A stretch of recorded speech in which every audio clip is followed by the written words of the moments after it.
Hi everyone, welcome to the second episode of Tribe of Trailblazers. I'm Natalia, your host, founder of Life Design Studio, Life Startup, and creator of self-discovery platform My Life Quest. And today I have a very special guest, Polina Lazorkina. Hi, Polina. Hi, Natalia. Thanks for having me. Polina is an architect, a consultant, and a creator and founder of Polyline. And she will share a little bit more about what Polyline is all about. And she's been on a very exciting journey from corporate career to becoming a business founder. Today, we'll talk about some of the challenges that she overcome to arrive to what truly inspires her.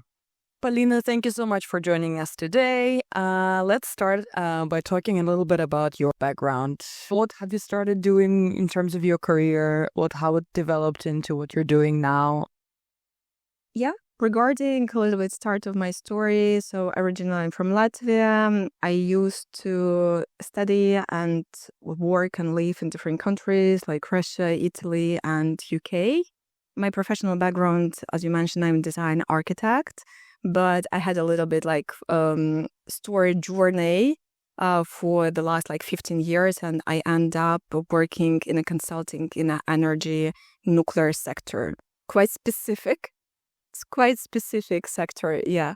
Starting from last year, my life has changed a lot. So yeah, there were a lot of big challenges, firefightings, and it pushed me to look at my life at different angle and perspective. And basically, I have decided to let go everything.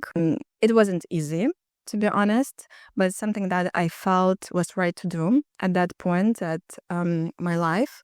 And I went to travel in Asia. I always was dreaming about it. I felt that it will give me new energy, inspiration, and basically goals and life values. And that's what happened. That's fantastic. So by the way, guys, we're now in Asian Da Nang, beautiful city of Da Nang, fantastic city. Those who know, they know. Polina, can you tell us a little bit more about how you created the idea of Polyline? Can you tell us more about what Polyline is and how it's combination of your true unique passions? Sure.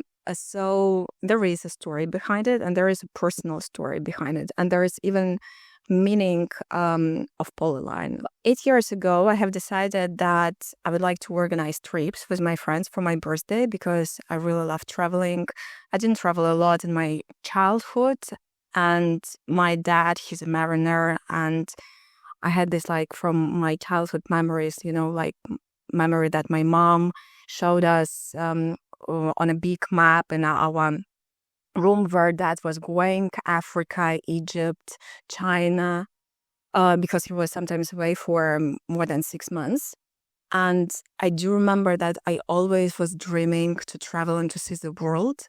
And because I used to live in different countries, I managed to build really good network and really good friends all around the world. But, moving from one city to another or country, it's a little bit challenging, to keep your friends all together. So I have decided that I'm going to do a trip once per year to some specific countries. So, and I started with Marrakesh. So I invited my friends. We end up being 16 people. Yeah, 16 people in Marrakesh and then Azawara. Next year, I think we went to, Jordan, Lebanon. We even were in Iran. So it was going year by year. But I have decided that I would like to capture those memories. And I wanted to capture those moments as well. That's how the idea of online magazine came. But I needed to have a title for online magazine because I had an idea that when I'm going to be 60 or 70 or 80, I will have a collection of those magazines and will show my incredible, amazing life, traveling around the world with different friends. So, and I started to think about the title of the magazine. And I asked even my friends to brainstorm. And there was a moment when a friend of mine as well, architect, she arrived to London and we were brainstorming, and basically she told me why you wouldn't consider polyline, because in architectural like CAD programs, there is a terminology, there is a line which means polyline. It's called polyline. Basically, it's a curved line which connects a lot of dots. And it clicked in my head straight away.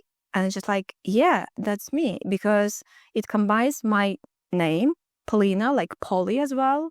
And it's like a line, it's like a journey, like a path. And that's it's mine path. And it clicks so well in my head. And it's just like, yeah, exactly. And then the whole concept of polyline, it's about like create, collect, and share those moments together. But this year, this concept, let's say, was upgraded to another level. I started to do like small retreats for my friends, for a really close network. Polyline retreats. It's more about aesthetic, just showing some places, how I see them. By the way, guys, I was watching Polina's last retreat in Marrakesh, and it's definitely a true eye candy. You should definitely check out her Instagram, and they have lots of amazing pictures. Thanks, Natalia. Yeah, this year I'm going to do as well Marrakesh, Budapest. Budapest is almost sold out, Bilbao, and even Jaipur in India. So, but when I were in Marrakesh, a close friend of mine, she said to me, I wanted to bring something to my daughter, like 5 years old daughter, like, and to tell her where I have been and like to show her this unique place. And I haven't found any information for kids about like Marrakesh. And that's something that clicked in my head. So the point here, just always listen to the needs of the people. And I know how to do that. So, and that's the Polyline travel guide concept for kids started to grow in my head. So I come up with a concept and a vision how to do that. I created a focus group with my friends, with kids or without, nephews, nieces, godchildren's. And I started to ask them questions and to test on my ideas. And during my travel in Asia, just basically in 2 weeks' time, I created the first draft, like of a book of 60 pages for kids to describe, like a different country, culture, place. So then it came to the educational travel games. So, and right now I see that it can grow to like small Polyline Inspire with a small girl Polly, which takes kids to the journey to show our world, how big it is, how diverse it is, how it's interesting, like culturally different as well. And I see as well its element of a family bonding, because when parents spend time with the kids, and for parents it's educational as well thing, and for kids as well. And it's really memorable because they travel together. Just to kind of summarize, so you are currently offering retreats in different places that you used to do for just your friends, and now it's for anybody who wants to join. And now you're also working primarily on children's travel guides and starting to conceive some of the educational games, right? So nowadays, family is starting to travel with kids. I have a nephew and niece, and my nephew is 5.5, my niece 3.5, and they already travel.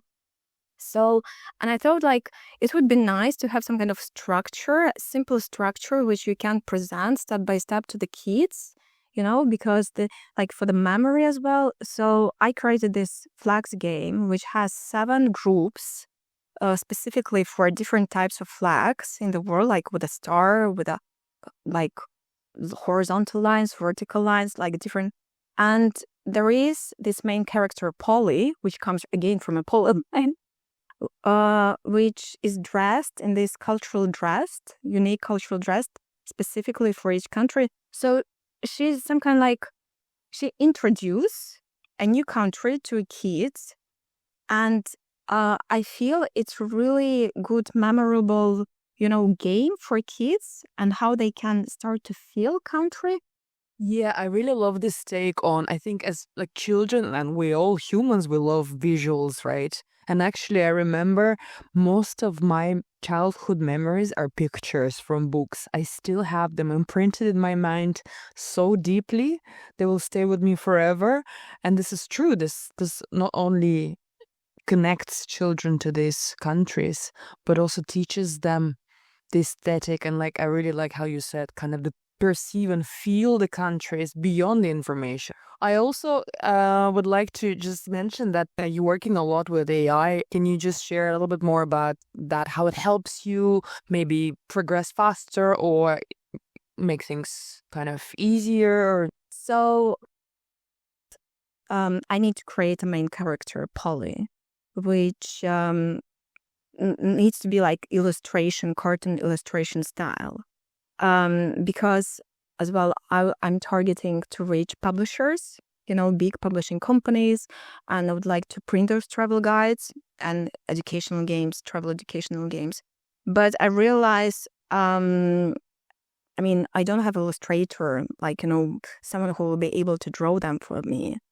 So I started to do research on those different AI tools specifically for pictures and how they can generate different pictures. So it took me maybe around a week to test different, and I found two which really basically did what I was looking for. So, but I haven't found one tool, one platform which can provide what I'm looking for, because I found out there's some pros and cons still in those different platforms. It doesn't really recognize very well spaces and different environments. So it takes a little bit time to generate the right prompt and to get image which you need.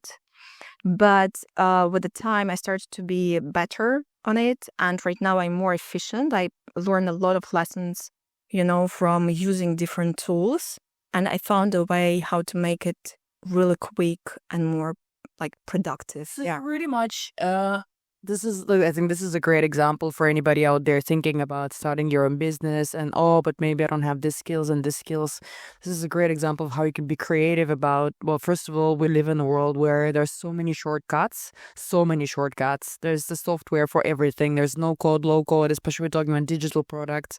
This is another great example how you can use AI to replace essentially an illustrator. And yeah, maybe it's not as advanced as it would be, but especially early stages, I think is always nice to just find these shortcuts instead of staying stuck and like not starting, right? It's an interesting topic. I think a lot of people judge people for using AI and they feel like, oh, well, it's not authentic or genuine. But what we do need is we need human ingenuity and creativity to be able to bring all of these different concepts together. And AI and AI generated illustrations, but they serve the purpose. That's not the core innovation of your concept, right? So it doesn't matter if AI creates or the real illustrator, if you combine your unique passions for travel, for architecture, for design, and enabling children to learn these things. And this is only the tool. So I think people should stop shying away from using AI tools.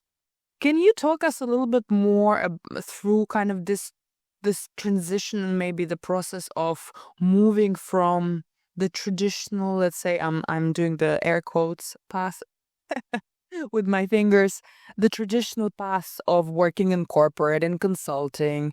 I'm moving to kind of being a self-employed creative and entrepreneur. And I know that when you make this decision to take some time and travel in Asia and work remotely. So literally what happened, during the last 10 years, I thought that I was building like a dream life in London, living in London, such a big city, me coming originally from Latvia, from Riga. And I thought that probably I'm on top right now, on top of the world. And everything was going to be great, exactly how I saw it and exactly what I wanted to achieve. But unexpectedly, everything started to fall apart. Just all areas of my life, just everything like relationship, work, financial, health, friendship, is just everything. And I'm a really intuitive person, and I think that when something like that happens in your life, it's something like a sign. It's a really strong sign, like a red flag. Just, okay, you need maybe to rethink. Yeah, sheesh. Yeah, so, and I tried to firefighting with everything for half a year, and then I end up in a light depression. I would love not to experience it, but it, it was the stage of my life when I couldn't, you know, when I wanted just to stay in the bed. I couldn't do anything. I just wanted to stay in the bed and crying and just like I couldn't sort out everything. Nothing was working. And I felt, okay, I need to go away from the city, from this country. I need space and time. And luckily, I do have this space and time. It's back to my parents' place. But I realized when I was back, it was really painful because, 10 years you building your life, and then basically in 2 weeks you just pack all your stuff and you're coming back to your parents' house. When you're 37, it's not something that you imagine will happen in your life. I don't want to say like I felt like a loser. I felt, gosh, something really wrong happening. How come I end up in such position? But that was the only place where, which gave me security.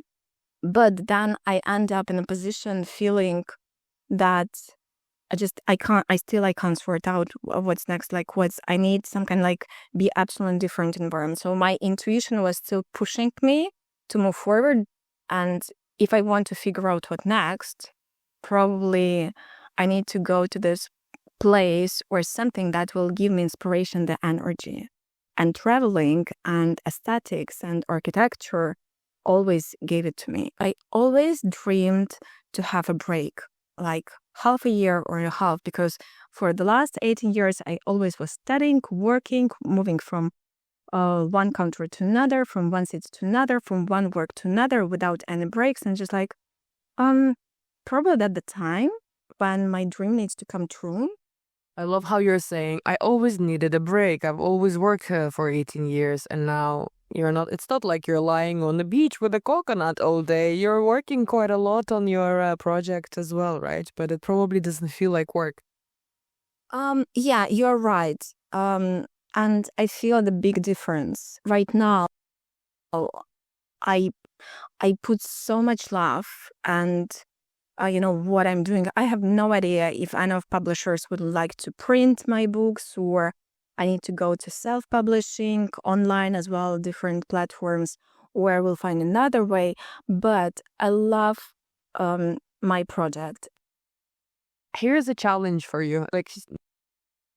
Now you're sitting here in beautiful Da Nang, doing what you love. Things kind of fell into place, right? I mean, of course, there's still more to come and, things are still unraveling. But imagine yourself, let's say, a year ago when everything was crumbling and you were trying to fight. What would you tell to yourself a year ago from now? Listen to your intuition. That's the main advice for myself. I guess the trickiest part when it comes to intuition, I completely agree, by the way. It's also very difficult to make bad decisions if you do what you want, and it's also very difficult to regret things because you do what you want. But I think it's the hardest part is filtering out all of these rational kind of narratives that also come from other people, and we are tribal animals, let's face it. Yeah, for me, my life values currently are really, really important. And I'm not going to listen to anyone who is going to, trying to push me out of my values. Yeah, this is super strong. And this is also the notion behind my life quest, that when you know who you truly are from kind of the core of yourself, then it's very hard to kind of sway you in different directions and confuse you, because when you know exactly who you are, you know exactly where you stand, you know exactly where you're going. It's very hard to confuse you. And there's so many kind of external things trying to confuse you, starting from governments, media, friends, family, etc. So yeah, absolutely vouch for that. What would you say to somebody who's on the fence, kind of who is still in their old life but already knows that something's gotta change, something, maybe, I should take the risk, but they're not so sure. Why do you think they should take the risk? Why do you think they should go after their dream life? Because it's interesting. I mean, I'm not naive. It's not easy, but I'm always thinking it's so interesting when in one life you can experience so many different things and just give a try. Just give a try. Like, yeah, you never know what's going to happen if you're going with all those, but give it a try because it's worth it to try. This is very motivational. Give it a try. Absolutely. Polina, where can we stay in touch and where can people find more about your work and Polyline retreat Please follow Polyline Travel Club. with underlines? Okay. So Polyline, underline, travel, underline club. Fantastic. We'll also share that in the description of this episode. So please do follow, check out beautiful retreats that already took place and that are happening. Maybe you'll join one of them and meet Polina in person. Who knows? And also, of course, considering where you are on your journey, if whoever's listening to us knows any publishers or is a publisher and can make some connections, maybe you can make this world a better place by making an introduction for Polina. So absolutely get in touch with her on Instagram. Polina, thank you so much for your time and very inspiring, sharing your inspiring journey, sharing your wisdom. I got goosebumps at some point. I hope you guys also did too. Thanks, Natalia, for having me. As I mentioned, my first podcast. It was such a fun. I really enjoyed to have this conversation. That's fantastic. Yes, I also really enjoyed it. Thank you so much for being my first guest. Yay. And folks listening to us, if you are on the journey of self-discovery and creating your next chapter, well, first of all, I do urge you to create your own life instead of trying to find that purpose that's supposedly hiding there. It's not hiding. You are the creator of your life, and I think Polina is a great example of that. And if you need a bit more structure, then definitely check out mylifequest.io. And thanks for listening. Subscribe to the series. There are more episodes coming. Follow Polyline Travel Club, and if you can rate this episode, then would be super grateful. Thank you so much, and I'll talk to you soon.